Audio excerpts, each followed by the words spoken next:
Amigos de Pulso Parlamentario, ¿cómo están? Bienvenidos a esta interesante edición, interesante específicamente para los arquitectos, pero en un tema que nos atañe a todos los que vivimos en las ciudades.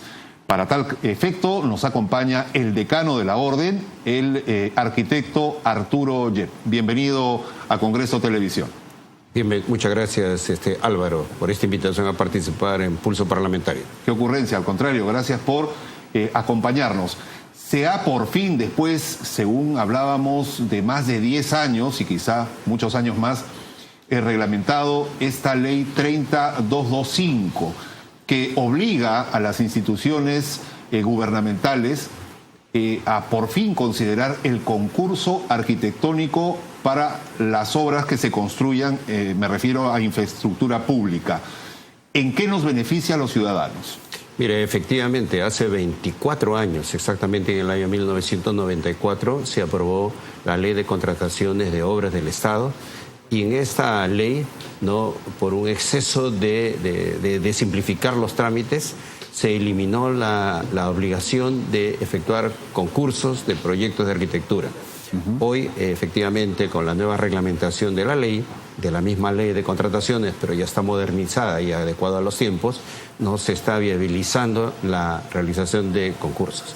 ¿Cómo beneficia en general a la población? En primer lugar, garantizamos un proceso de transparencia para lograr una obra de calidad, porque con el sistema anterior se privilegiaba la obra de menor costo, el proyecto de menor costo. Importaba más lo económico que lo arquitectónico y lo técnico. Exactamente, pero realmente esto era una falacia, era en buena cuenta, digámoslo con claridad, un engaño a nosotros mismos. Porque un proyecto más barato es porque está lleno de ineficiencias y muchas veces ni siquiera respondía al objetivo del proyecto, de lo que se buscaba.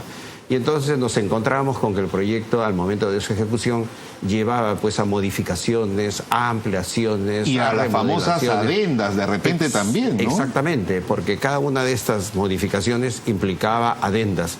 Y en esa controversia de las adendas nos llegábamos y superábamos el límite que establece la ley. Y generando corrupción también de paso. Exactamente, porque dependía de la discrecionalidad de los actores, pues y como muchas veces también no se ponen de acuerdo, y entonces llegábamos incluso a judicializarlo. Por ejemplo, se construía un penal en determinada provincia y como se trataba de presos, pues no se consideraba la parte de las aguas servidas, un ejemplo, ¿no?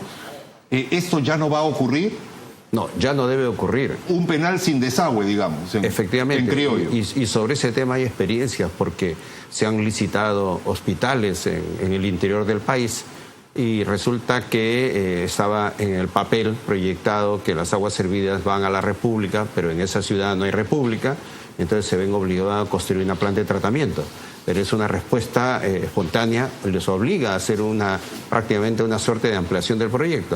¿Hay alguna estadística del colegio que permita saber cuántas obras en estos 20 y tantos años se han construido con este sistema? Mire, con el sistema de concursos. De no contar con el concurso arquitectónico. Bueno, casi el 99% de las obras que ha ejecutado el Estado han estado exoneradas de realizarse concurso. Y sería un buen tema para una tesis de algún estudiante de arquitectura el saber esto cómo se traduce en corrupción, cuántos sobrecostos hemos tenido que pagar todos los peruanos. Uy, la verdad sí es realmente una gran preocupación, porque definitivamente esto implica un costo mayor, ¿no? Y que lo está pagando no solamente el Estado, sino todos nosotros, simplemente por no haber elegido un buen proyecto. También puede presentarse que determinada autoridad, presidente de la República, gobernador regional, alcalde provincial o distrital, por ganarle al calendario, porque ya sabe que se le termina su periodo y quiere inaugurar la obra,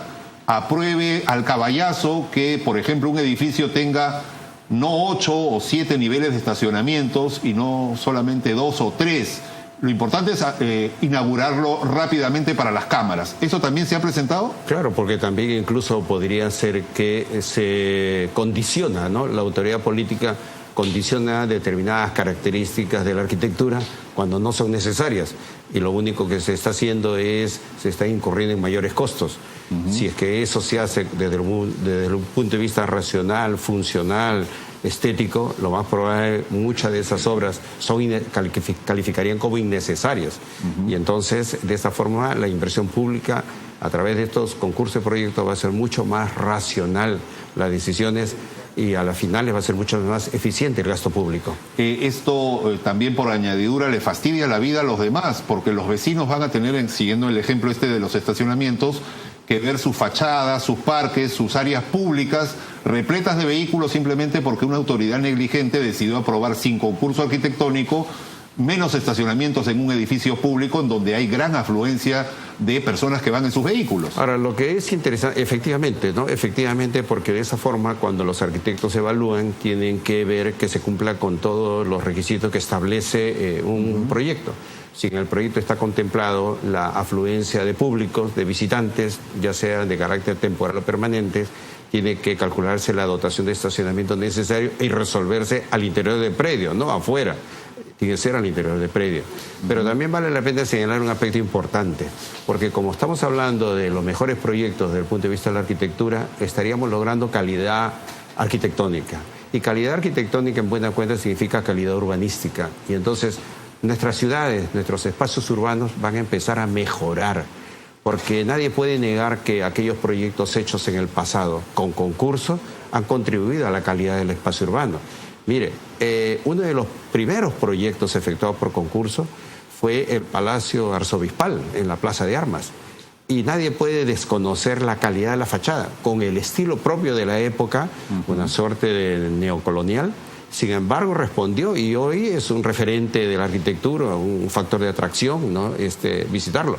Pero no solamente el caso del Palacio Arzobispal, porque también hay otras intervenciones interesantes, entre las cuales una de las destacadas es el proyecto de Petroperú, ubicado pues, en la avenida Paseo de la República. También se realizó con concurso y se ha reconocido como un proyecto de calidad arquitectónica. Y eso que fue hecho hace más de 40 años. Más de 40 años. Claro. A nadie se le ocurre modificarlo. Le tengo que comentar que alguna vez hubo algunas autoridades que decía, en el primer piso hay un espacio que no sirve, que no se está utilizando, hay que aprovechar para poner un grifo.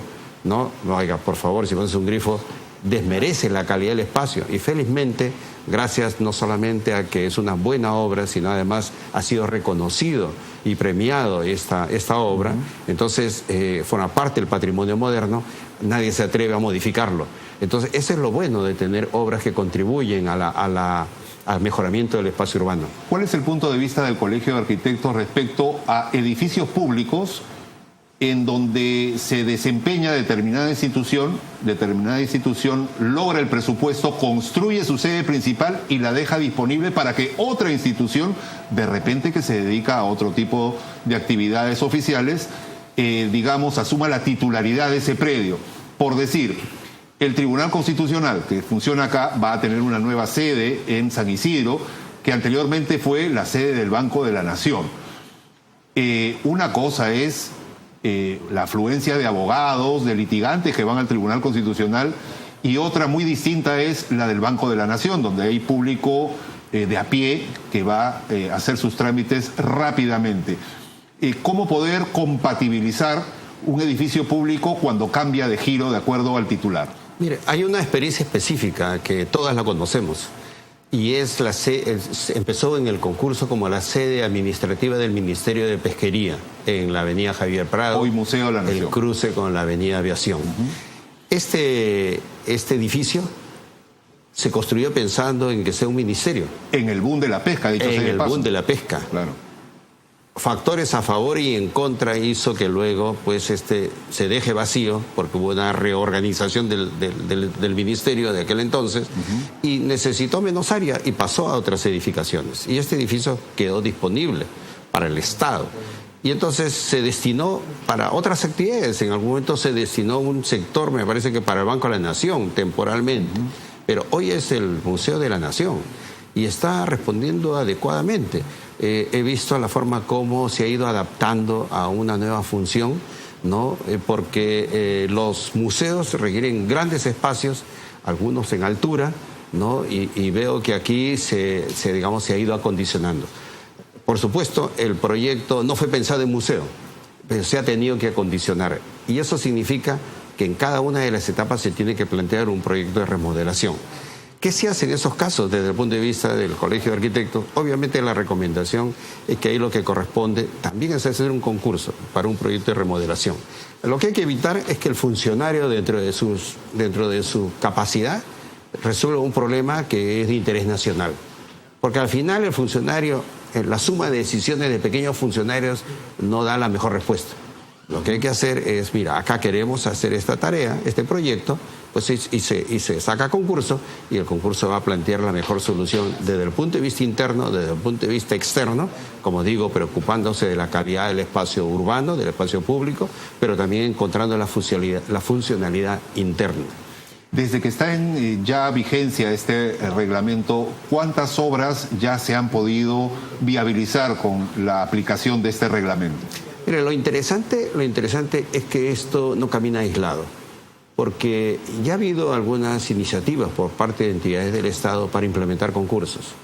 Acaba de concluir el proceso de adjudicación para el concurso de los catálogos de módulos educativos a cargo del PRONIED, quiero decir Ministerio de Educación, y ha hecho un concurso.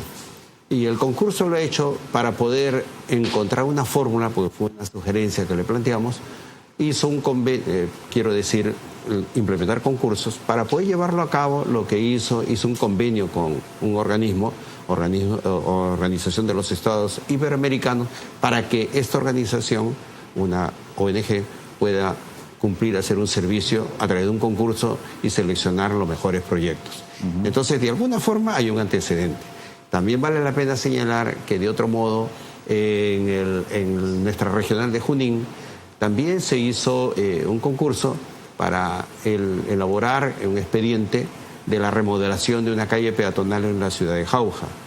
En este momento venimos trabajando con Produce, con la sección de turismo, para sacar adelante el concurso para el embarcadero turístico de Puno, en el lago Titicaca, ¿no? Este proyecto ya cuenta con la aprobación por parte del sector de Invierte, ¿no? Y ya tiene que pasar a la etapa de formulación de expediente técnico. Pero han visto que el anteproyecto que forma parte del estudio económico debe mejorarse. O sea, ahí hay un nivel de responsabilidad del funcionario que entiende que la propuesta que está ahí, que es la más barata, no es precisamente la mejor, y entonces estamos conversando para que podamos convocar a concurso. Y entonces hoy la aprobación de este nuevo reglamento está viabilizando, ya sin temor, sin duda, sin discusión, la posibilidad de poder realizarlo a través de concurso arquitectónico. Ahora, lo bueno es que asimismo nosotros hemos conversado con el presidente de la República, como también con los representantes del proyecto del Bicentenario, para que las diferentes obras seleccionadas como parte del Bicentenario deberían hacerse a través del concurso. Y ahí hemos recibido la simpatía del presidente de la República, al que le parece adecuado, porque es obvio que si vamos a construir obras emblemáticas, porque las obras del Bicentenario deben ser obras emblemáticas, deben ser seleccionadas las mejores. Y eso es lo que venimos tratando con el proyecto del Bicentenario, para que los diferentes proyectos que se ejecuten por todos los ministerios puedan realizarse a través de concurso arquitectónico. Muy bien. ¿Cómo, y este es un tema que le preocupa también sobre todo a quienes viven cerca a las comisarías? Generalmente los locales policiales son habilitados aprovechando alguna incautación que se le ha hecho al narcotráfico, al crimen organizado. El Estado hace suya la propiedad de dicho predio y ahí se ubica una comisaría. Esas comisarías obviamente van a tener que soportar centenares de veces más afluencia de público y sobre todo de vehículos que se estacionan en los alrededores, y ahora tenemos el caso de Chosica, en donde al frente pues de la comisaría del sector hay un convento de monjas y las religiosas no pueden ni siquiera entrar y salir a su cochera por la cantidad de vehículos abandonados, que no solamente en Chosica, sino en todas las comisarías hay. ¿Cómo solucionar ese tema? Ahí tiene que sincerarse si es que la comisaría se va a quedar en forma definitiva en ese predio. Si hay esa posición de que se va a quedar en forma definitiva, naturalmente deben de buscarse el espacio necesario para responder a todas sus necesidades. Una de esas necesidades es el guardado de estos vehículos incautados y entonces, como también los siniestrados. Y entonces debería habilitarse terrenos comprando. La decisión es compra. Es como cuando, por ejemplo, el Ministerio del Interior planteaba la necesidad de hacer una nueva comisaría en San Isidro. Lo que hizo la Municipalidad de San Isidro, le entregó un local al Ministerio en la Avenida del Ejército para diseñarse una nueva comisaría y se hizo la remodelación del inmueble adecuándola a la comisaría y obviamente se le proveyó estacionamiento. Entonces debe partir por ahí, sincerarlo. No es que yo implemento una obra de servicio público en una zona residencial, obviamente afectando a los intereses de la misma población que se va a sentir vulnerado su tranquilidad, su derecho, ¿no? Eso no debería ocurrir. Habría que revisar bien la parte que se refiere a los bienes incautados que pasan a formar parte del mobiliario, del patrimonio mobiliario del Estado, ¿no es cierto? Porque no todos se pueden aprovechar como oficinas públicas. Así es. Además tenemos que ser, digamos, se tiene que manejar en forma gerencial también esas decisiones. Si hay un local que no se adecúa para cumplir una función de servicio público, lo que tiene que hacer es entregársela a otra entidad del Estado para que implemente otro tipo de funciones. Por ejemplo, mire, ya le comenté, el caso de la Municipalidad de San Isidro tenía que implementar los centros comunales, los centros para el adulto mayor. Y si no los tiene, lo que tomó la decisión es compre el inmueble e implemente un centro de adulto mayor en una zona residencial. Este equipamiento es un servicio público, es amigable con las necesidades de la población y es absolutamente compatible con la función residencial de la zona, y es equipamiento urbano, es obra de inversión pública, pero está bien planteado. Pero no podemos, como usted señala, pues poner una oficina del gobierno central en donde hay una gran afluencia pública, una zona residencial. Así es. Hay que sincerar, manejar gerencialmente las propiedades del Estado y colocar e identificar cuáles predios pueden funcionar bien en determinadas zonas de acuerdo a la zonificación que tiene, ¿no? Para que se tomen decisiones coherentes con las necesidades del vecino. ¿En qué medida se va a ver favorecido el arquitecto peruano? ¿Va a haber más trabajo para los arquitectos? Nosotros estamos convencidos que esto va a permitir la posibilidad, como decía primero, el objetivo es mejorar la calidad de los edificios que se van a construir. Evidentemente esto va a empezar a soltar un poco la resistencia que ha habido por parte de las diferentes entidades en la ejecución, porque todos piensan que la única forma de ejecución es a través de los sistemas tradicionales. Y ahí también ha habido una suerte de limitación por las autoridades, como dice, se guardan las decisiones hasta el final del periodo a ver qué hago para poder terminar. No, ahora tienes que hacerlo por concurso y debes empezar ya. No hay fines políticos en este tema, porque acá lo que hay que buscar un buen proyecto para la ciudad. Y aparte se completa la cadena de pagos porque al haber más trabajo para los arquitectos hay más ingreso por renta y hay más declaración de impuesto a la renta cada año, ¿no es cierto? Profesionales que van a pasar, en muchos casos, no digo que todos, pero en muchos casos de la informalidad ya a la parte formal de declarar sus impuestos gracias a que van a trabajar también haciendo sus respectivos informes de visto bueno para que tal obra salga o no salga, ¿no es cierto? Claro. Antes de concluir, yo quería señalar que la realización de los concursos de arquitectura tampoco no es novedoso para nuestro país. Nosotros, los arquitectos, hemos tenido oportunidad de participar en concursos durante más de 50 años. Desde el año 1937, cuando se creó la Sociedad de Arquitectos del Perú y luego Colegio de Arquitectos, han pasado 50 años donde se han construido más de 150 obras por concurso. Y había no menos de una obra por año, una obra emblemática que ha estado dirigido a mejorar el equipamiento urbano de nuestra ciudad. A través de concursos se han hecho los terminales terrestres, terminales aéreos, las grandes unidades escolares, se han efectuado los bancos, se han efectuado universidades, es decir, mucho equipamiento.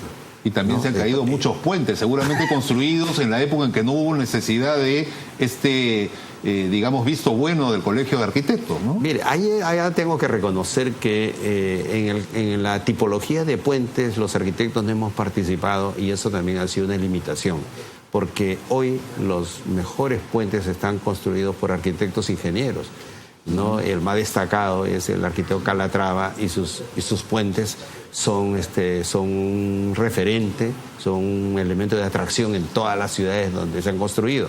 Acá en el Perú los puentes han sido diseñados exclusivamente por ingenieros. Me parece que ahí, desde el punto de vista cualitativo, sin que se molesten los ingenieros, ya deberían también formarse en el arte de la estética, de la arquitectura, o de repente trabajar conjuntamente para que también nuestros puentes mejoren en calidad estética a favor de la ciudad, para ya olvidarnos de estas discusiones de que estos puentes no responden al entorno urbano donde se están proyectando, ¿no? ¿Cómo trasladar, ya que el tiempo nos va ganando, a que este buen ejemplo a nivel gubernamental, a nivel del Estado, pase también al sector privado? Yo sé que es muy difícil, que ahí sí, siempre cuando uno piensa en ampliar o construir su casa, piensa en el presupuesto más barato. Pero ¿cómo lograr que esta inyección de urbanismo pase también a desterrar, ojalá no sea un pensamiento utópico, la autoconstrucción tan lesiva para el urbanismo? Permítame decirle algo primero, que esta ley está viabilizando para que todas las autoridades que conforman el Estado en su conjunto, llámese ministerios, entidades nacionales, gobiernos regionales, municipalidades, tanto provinciales como distritales, utilicen este mecanismo de los concursos. No está limitado solamente a los ministerios. Con una municipalidad se puede hacer un convenio para ejecutar un proyecto en cualquier distrito o provincia del país. Eso por un lado.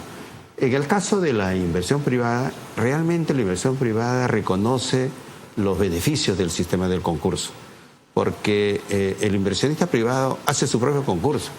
Claro, no es un concurso público, invita a arquitectos reconocidos o que le recomiendan, y entre los arquitectos invitados presentan sus anteproyectos y el propietario pues selecciona el que le gusta, el que le parece mejor, pero también incluso cuenta con el apoyo, en algunos casos arma su propio jurado, y en algunos casos invita al Colegio de Arquitectos para ayudarlo a tomar la mejor decisión. Yo le digo, en mi caso yo he participado, invitado por los grupos privados para eso, para seleccionar el mejor proyecto, ¿no? Obviamente esto redunda en beneficio para el mismo propietario que está acometiendo un proyecto importante. En ese sentido, el privado lo conoce muy bien cuando estamos hablando, digamos, de grupos económicos importantes. Hizo mención al tema de la autoconstrucción. Por ahí, de repente, tenemos que mirarlo de otro modo, pero también se puede hacer por concurso.